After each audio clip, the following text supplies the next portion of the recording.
Hello, freaks, and welcome back to the Doctor Who Watch Review. Now, obviously, this is what is it? Oh, yeah, Series 3. I was like, what is this again?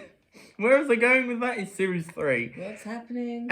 So obviously, we're skipping a lot of stories. As I talked about earlier, we're not covering them because they're missing, blah, blah, blah, blah. We may talk about them sometime down the line when we listen to them, but they won't be part of this Doctor Who Watch Review.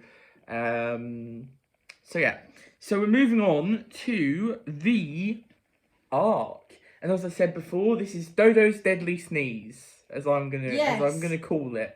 And how it changed society. I like the cover of this one. Yes, this is written by Paul Erickson and Leslie Scott, which I think is this the first writer duo we've had. I don't know because I don't pay that much attention, which is really bad of me. But I think it might be. So that's fun. It's 4 parts. What did we think of it? I really enjoyed it. I have to say again, lots of political stuff in it. Yeah, I enjoyed it. It's not one of my favourites. Again, the first time we watched this, I was actually really excited for this one because I thought, oh, this sounds really interesting. And I was like, oh, this is right up my alley. And then I watched it and I was like, sort of disappointed.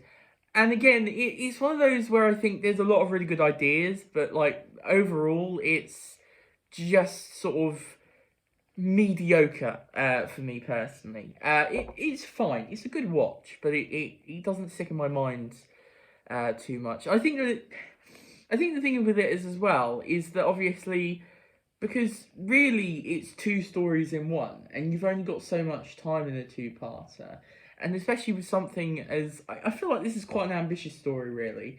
Something like this, it is a really interesting story. Something like this, I feel like they just didn't have enough time to pack all that in. I feel like maybe if it was a 6-parter, like have 3 parts for the first bit, so we could find out more about the original society, and then 3 parts for the next bit. Because spoilers, basically at the end of part 2, they come back to the ship, because basically this is set on the arc, or at the time it wasn't called an arc,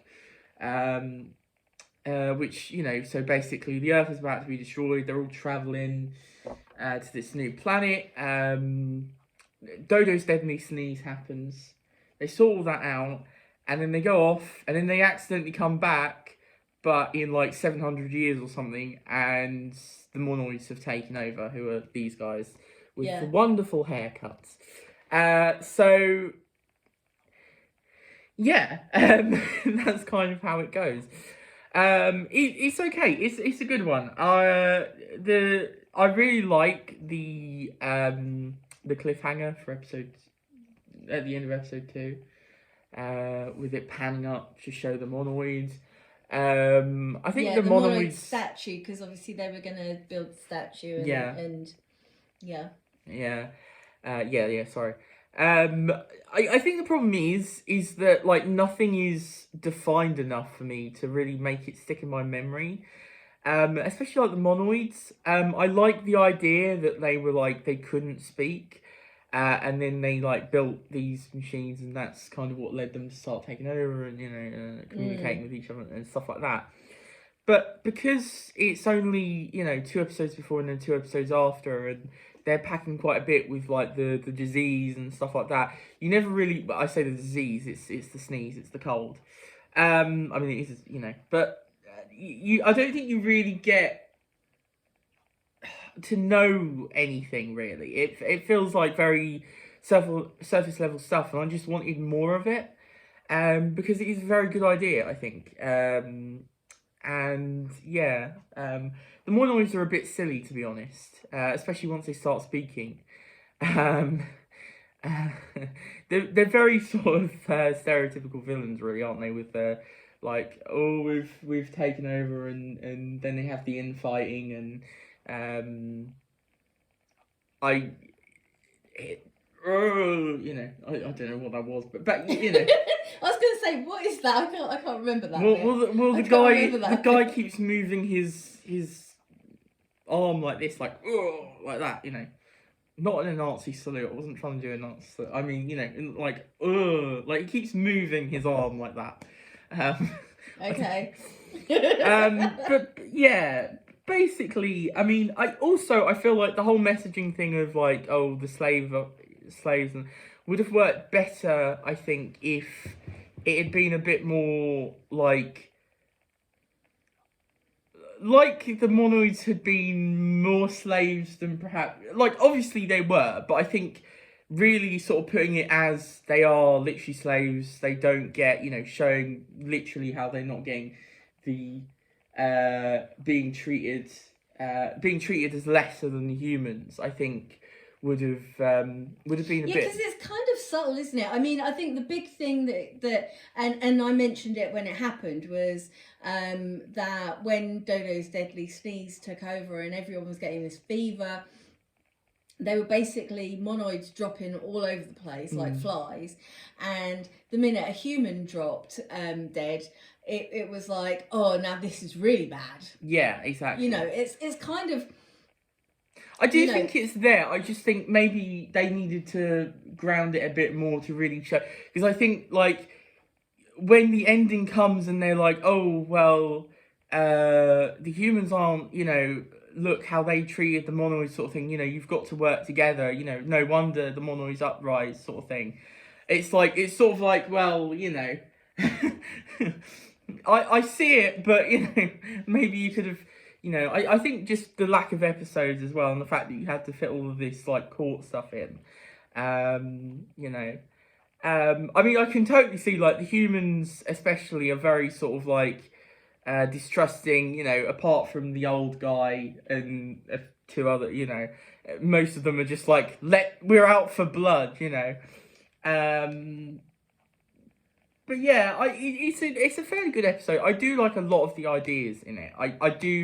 I appreciate the ideas. I think it's an interesting. You know, I like the world building for the vessel itself, and you know, I just wish there was more. I think that's the crutch of it. I just wish there was more, which I guess is not a bad thing. But like, you know, yeah.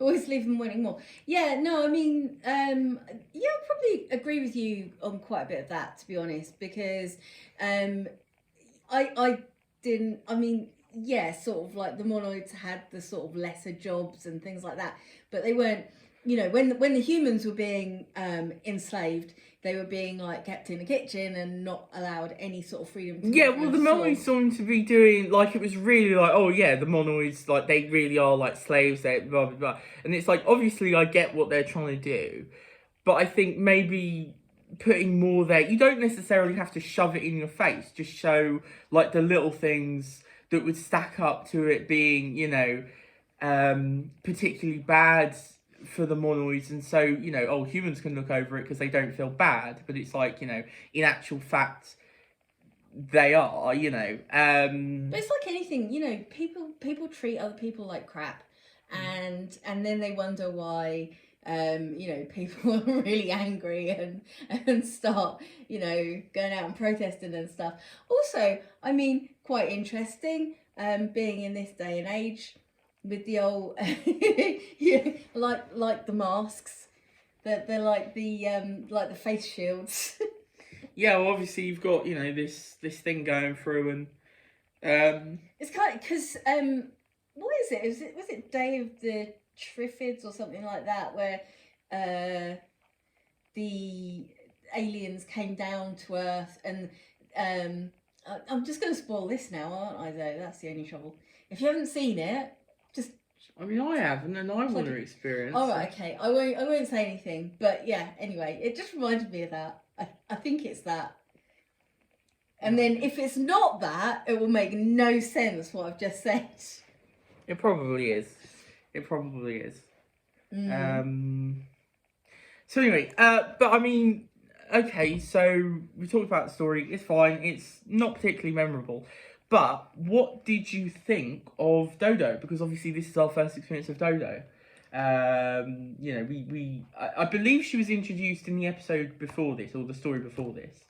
Although I think it was actually at the end of the story. I don't really know how she got on board. I just know She does seem quite new to the team. Yeah, she is new to. I know she is new to. No, what I'm saying I is, mean, she does seem like they don't really know that well. She's like, you know, going around. She definitely seems quite childlike. yeah. Wanting to dress up and getting into trouble with the Doctor and Stephen and that. I mean, what did you think of her, And though? I mean, honestly, I quite enjoyed her. I thought she was fun. Yeah, it was interesting because she's very different from Vicky. Very Vicky, different.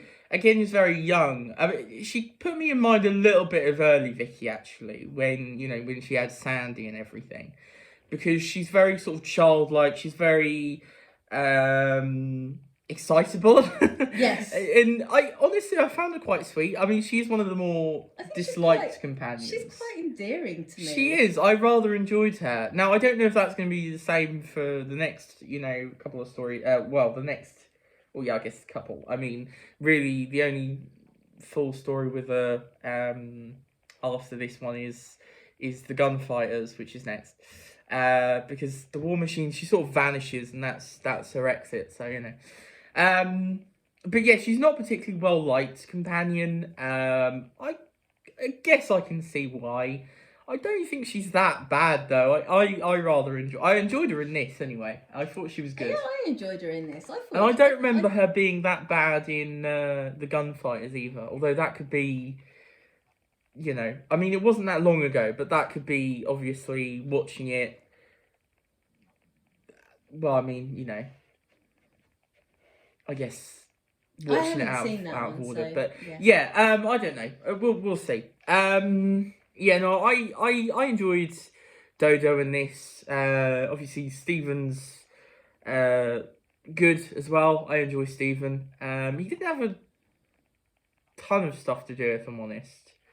I mean, obviously he was helping He got very sweaty. He did, yeah. He was helping. And I was like, well, that's because he's in a cage that's surrounded by like cellophane. Yeah. So he helped the crew and stuff, but he didn't feel like a massive presence in this one, did he?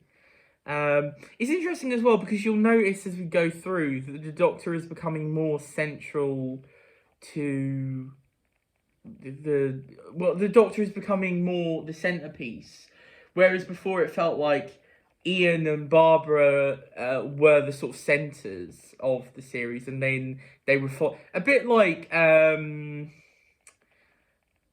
trying to think what it's a bit like. I suppose. I don't know.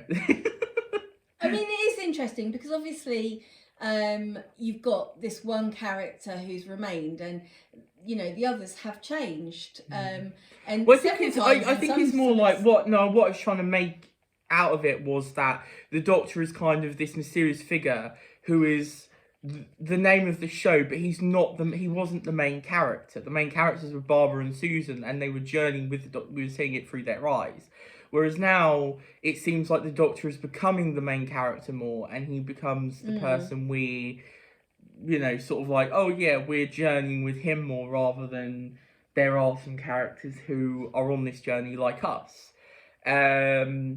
He seems to be more of the main character now. He seems to be sorting out the troubles for himself a bit more, because obviously earlier on, it was kind of like the companions were like, well, we need to do something. The Doctor's like, what? We need to do something? I don't want to do something. And then they did something. But yeah, now the Doctor's taking care, because obviously he is the one who says that I need to find out and then try and cure this problem. Yeah, you'll notice in a few that it's like because sort of the earlier ones it was like, oh, we just need to get away.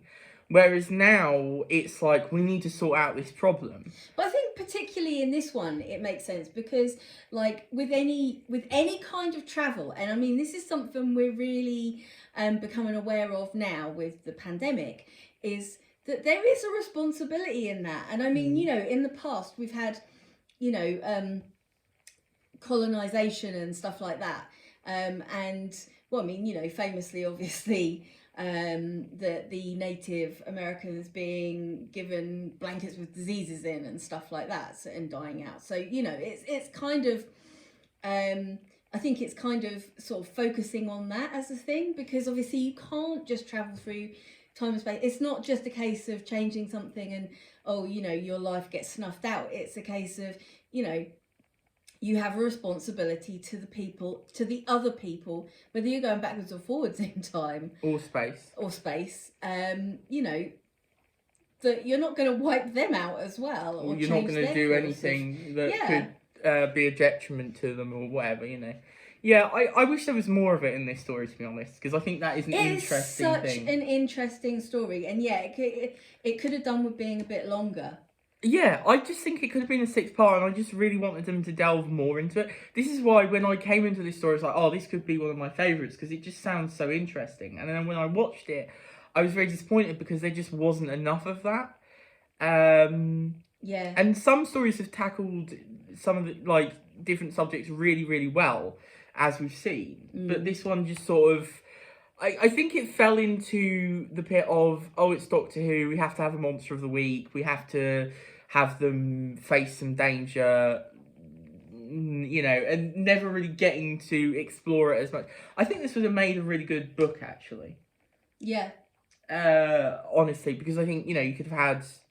See, I love stuff like this because it does get my brain working, and I sort of think about it, and it sort of ends up, because they haven't delved into every single thing. And like I say, it could definitely have been done with being more of a 6-part or something. But or a book. Just gets my or a book. It just gets my brain working, and I'm just sort of thinking about it and thinking, it's really good because it's something to bear in mind with now, and also the working together to try and I also feel like things. Yeah. I also feel like, though, this one's an interesting one as well, because there is a sense that this could have been a lot darker than it ended up being. Yes. And I feel like there are points where it wants to, but I feel like maybe they were like, we can't do that. It pulled its punches a bit, yeah. Yeah, we can't do that. And it's interesting because looking back at series... it's a fantastic book, yeah. Looking back at series 2, it did get slightly dark in places. You had, Dark Invasion of Earth with the certain things. And, obviously it wasn't as dark as some things later down the line. But I wonder what it would have been like in different hands. Yeah, allowed to go darker, allowed to be longer. Yeah, because obviously at this time it was produced by John Wiles. So Verity Lambert left at this point. So obviously I don't know, if there was a different direction there. And from what I've seen of series 3, it seems to be a lot lighter in tone. And not that series 2 wasn't light in a lot of places, but you did feel like there was some slightly darker things coming into the fold, especially more than series 1. You had a few bits, but obviously the first story had stuff to do with murder and things like that. Yeah, exactly. Murder for capitalism's sake. Yeah, exactly. It's sort of slightly edging into that of slightly darker territory, and obviously you had the really weird, fun, ridiculous, really light-hearted Dalek story, but you also had a very dark one as well before that. So it's just interesting. I do find it, and even and we do like the light stories, because we do. We do. Yeah. Something we don't particularly pay much attention to is the whole thing of, it's stupid now, and Yeah, no, I love it. We love, as you probably have seen in the series, we do love, having fun. I just think, this one probably deserved to go down the route that I think slightly they were darker. Probably wanting. But I think maybe they were totally agree. The producer or something along those lines was like, we can't do that. We're not going to do that. Do this, la la. I don't know. I don't know the backstory behind this one, but it seems like it was intended to go a little bit further than it did.